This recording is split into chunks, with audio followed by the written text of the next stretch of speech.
In the rain.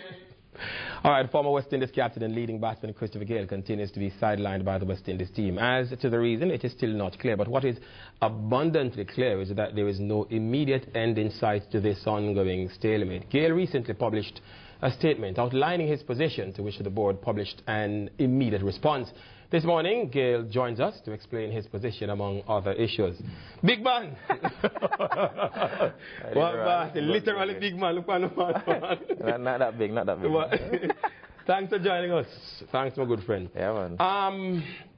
First of all, you have circulated an 8-page document actually outlining some of the reasons behind the stalemate. Do you believe this has in any way simplified or made your position understandable among the general populace? Well, I do hope the public come first. I say good morning to the viewers, but I hope that can actually make things a bit more clear.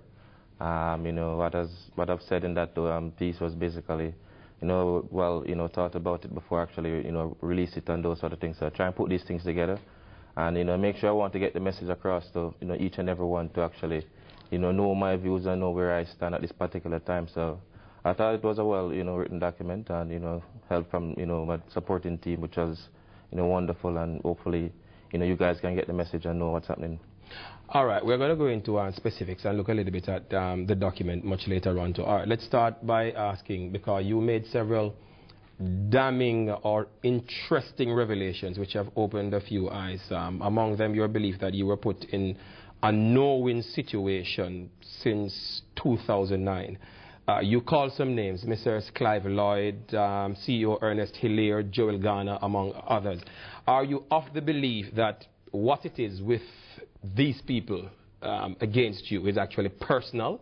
Well, to be honest with you, that's the only thing I can look at this particular time. When I look at the black and white in writing, I saw those things, and basically I didn't even know these things were actually taking place, behind the scenes.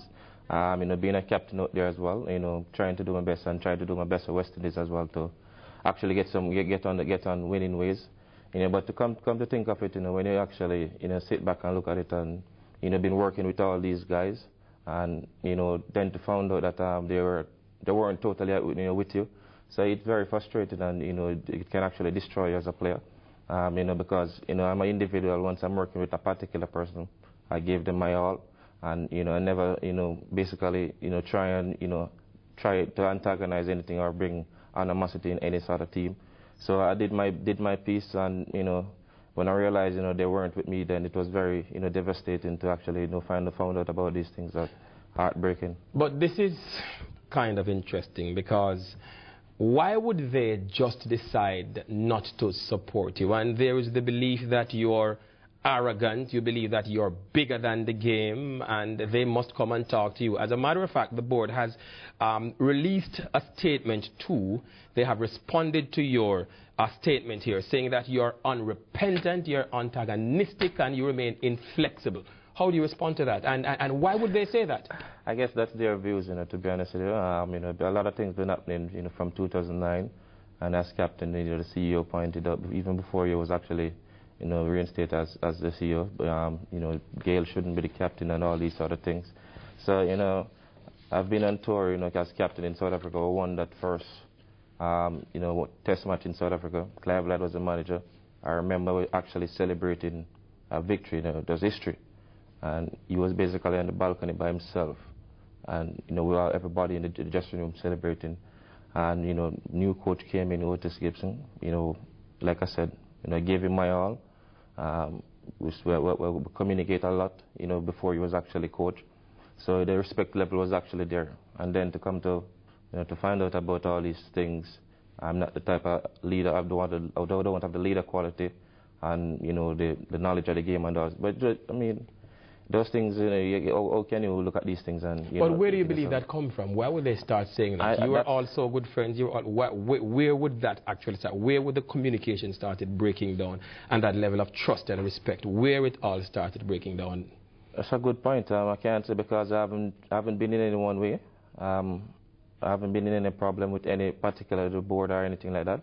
I think I think it's a situation where you look at how I can view it is the respect I have for the players, and the respect the players have for me, and that's a strong bond in the team.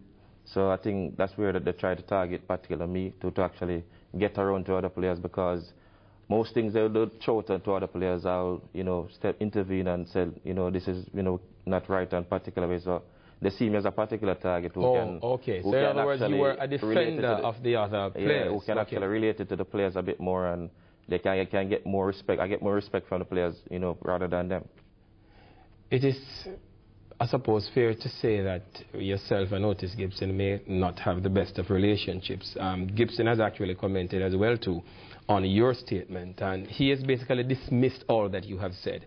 And boil it down to, people have to understand the direction the team needs to go in to be successful. If everybody does what they want, then there is no team. In other words, you are basically doing whatever it is that you want to do.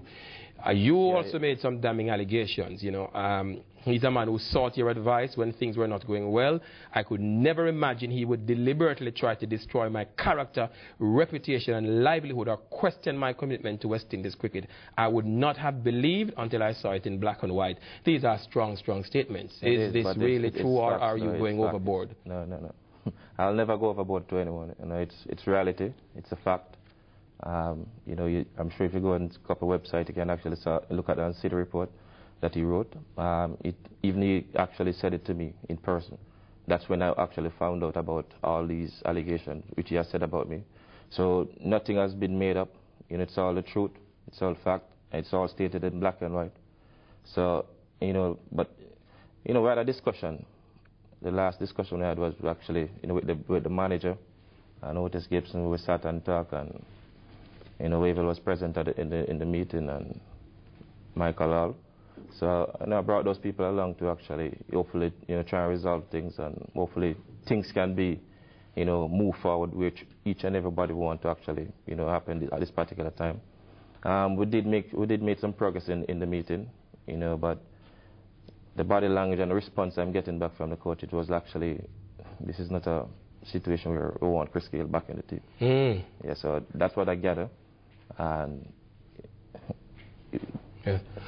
Why would you say too that the meeting at the Pegasus was a farce, or an attempt by the West Indies board to, in essence, pull the wool over the people's eyes, that they wanted a resolution out of this? Why would you say it was a farce? And they're saying that they're willing to meet with you at any point, but not just under your terms, because you are totally unrepentant, and it's take it or leave it. Why do you think that the meeting at the Pegasus was a farce? Well, first of all, let me tell you this. The meeting was scheduled for the 10th, that's after the second ODI. We had the WEEP Awards in Trinidad before the T20. I actually was going to Trinidad. I've written to them and I explained to them, can we brought the meeting forward to actually resolve it? Thinking I'll get a chance to be particular in the series, which they wrote back and said they can't do that, and the meeting will actually go back to the particular dates. So I said, since you are coming to Jamaica, then I'll meet you back in Jamaica, and we have the meeting then. So that's how we have the meeting. I think it was the meeting. These things are just overshadowed to try and see it and show people that they're trying to do something, but it's not happening, because when you actually go to the meeting, it's something totally different, and they'll bring files from 2009 and all these things, which the matter at this particular time we're trying to resolve. So it was an ongoing process, and they use a lot of things to distract, to actually buy time to draw out the series, and then basically, they have succeeded when they look at it, and the series basically come to an end and haven't got a chance. All right, Chris, you made mention of the apparent lack of support by members of Jamaica Cricket Association. I suppose before that you had Paul Campbell. Now you have Mud Wright, you have Henry as well, and yes, and Dave Cameron. What were your expectations, and do you feel in any way betrayed, because you said that you heard nothing at all from the local board? They did not. Do you feel betrayed, and what you expected? I had a discussion with the president and Wavell. We did have a discussion, and the discussion we had was actually ways actually going forward, which was a discussion we had with each parties. And come to think of it, I didn't actually see anything published or anything go forward. And but myself and Wavell are close friends, so we can actually talk and communicate. But the public don't know what's happening. if you look at the situation where, you know, Chanda Paul and Sarwan had, you know, they all came, their people came out and actually, you know, stand up for them.